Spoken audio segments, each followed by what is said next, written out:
Welcome back, everybody. Welcome back to the Cash Line. This is the D to the L to the N, DLN Sports. I want to thank y'all for tuning in. This is the NASCAR episode. Yeah, NASCAR, y'all. NASCAR, y'all. They got a big tournament in there tonight. A big $8 contest. If you're trying to change your life, that's the one to be in. Now we got the 6 o'clock tonight on Fox. The Coca-Cola 600. That's 600 miles, y'all. That's 600 miles. It's the longest race of the year. So please know that it's gonna test them cars. It's a long race. It's gonna put a test on them cars. Make sure you check in your mile and a half performances for the drivers that's going today. That's like the mile and a half performances, because this track is a mile and a half. It's an oval track. Check your mile and a half performances for what drivers have done pretty much this season on these tracks, and it'll give you a little advantage as far as the tips to who you want to roster on your lineup. Now we want to go with start this thing out with shot caller and the slate changer. You know what I mean? The big baller. On here, I'm going with Larson for my big baller today. I feel he's going to be a good play today. Larson had some issues at the he's starting at the back. He's going to be starting at 39th place. But he's good in this situation. His car is fast. He's going to pass them. He's going to pass them guys probably in the first lap or two, or a couple laps, and that's going to be fantasy points for you. Now we had All-Star Weekend last week with which Kyle Busch won. He ended up winning that All-Star Weekend, and it was a boring race. They had this thing called single groove. It makes it harder for the cars to pass. You know what I mean? It makes it harder for them to get the pass. So they're going to be laying that resin, something called resin, out on the track today. Helps certain parts of the track grip more. It makes it a little easier for cars to pass, because they had a lot of complaints about the All-Star Weekend being kind of boring. There was no passing. Like I said, Kyle Busch won, but he didn't win till at the end with that last restart. When that last restart started, that's when Kyle Busch he took the lead at the end and ended up pulling off the victory. But he wasn't winning most of the race. So you got to keep track of that. Like I said, they throwing that resin down. That's going to make it a multi-groove track, where you can stick to the track a little more at different spots at the top and the bottom, instead of just say at the bottom, where if you go up to the top, you're losing speed, and you're not going to pass nobody up there if you're losing speed. So make sure you pay attention to that and know about that. Now, some of the plays of the day. Y'all, is Martin Truex. Now you got to remember, he's been dominating this track. He's been dominating the Charlotte track, and that's real talk. Last year on this very race, he broke a record, 392. He led 392 of the 400 laps, and that's something else. And that's out of so he led 588 miles of the 600 miles. What else you want more than that? If that happens and you ain't got him on your ticket, you know what I mean, it's going to be a problem for you.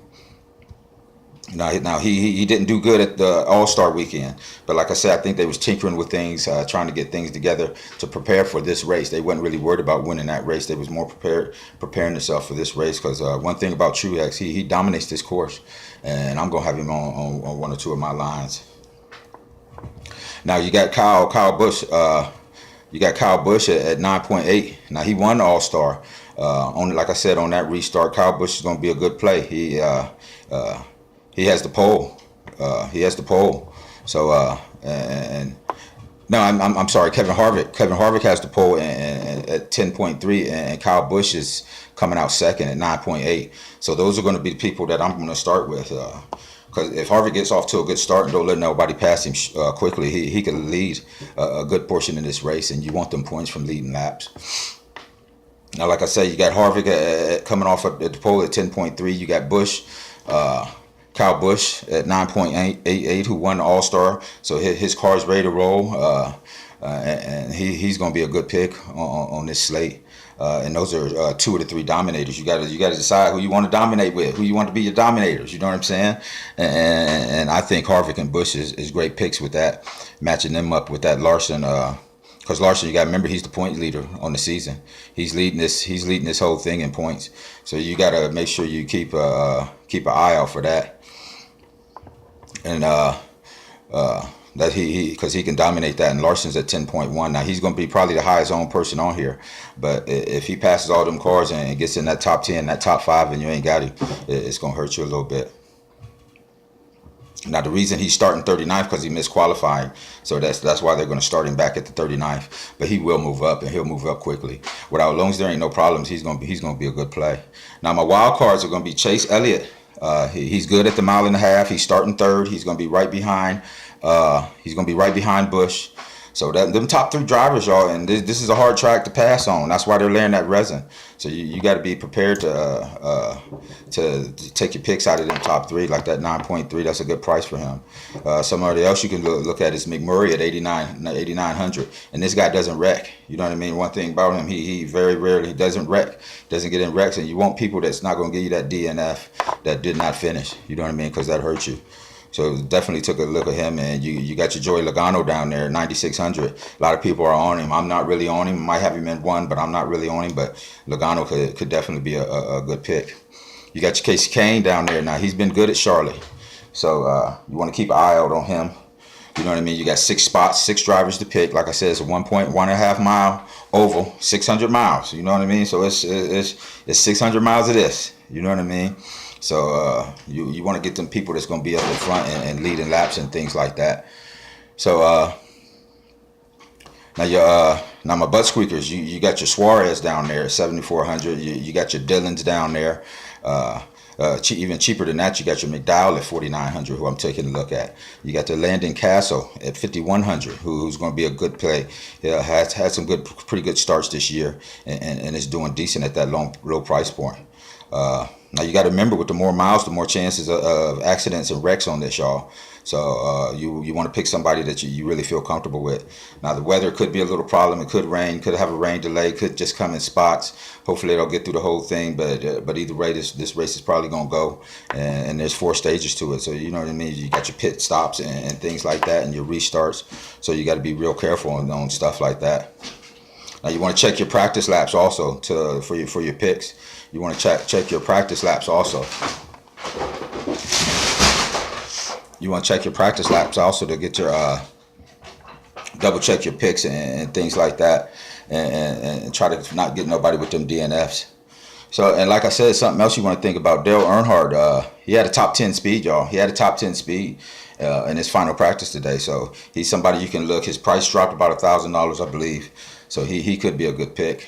And the one guy that I'm kind of missing out on, that I may change my mind on and put him in instead of Logano, is that Kenseth. He was third in the final practice, and his car is zooming. His car is zooming. You know what I mean? I took a look at that. He's really going hard. So you want your take a pick at that, and somebody under 5K you can look at is that LaJoy, and because he could be a good pick also. Sorry about that. He could be a good pick also. So you want to keep your eye out on that. And like I said, I'm going with that Truex, and you can never forget about Jimmy Johnson. He dominated years and years on this track. He's going to be a good pick. Somebody you got to keep your eye on. So I'm probably going Truex and Jimmy Johnson on one line, and then like Kevin Harvick and Kyle Busch on one line, and putting Kyle Larson on both of them. Remember, like I said, you got to keep your eye on that Chase Elliott at third. You know what I mean? Because he could be a good pick there, and with that with that VHT resin that they're going to be putting down, that's going to be making it a little easier to pass than it was during the All-Star weekend.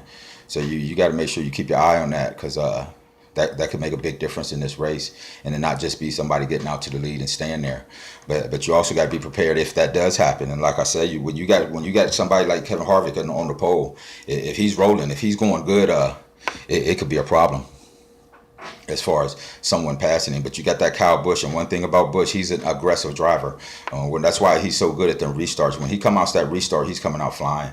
And if you give him an opportunity to pass you, he will pass you and not care nothing about it. That's why you see him in a lot of the scuffles and the things that you see him in, because he's really aggressive, and he's known for that.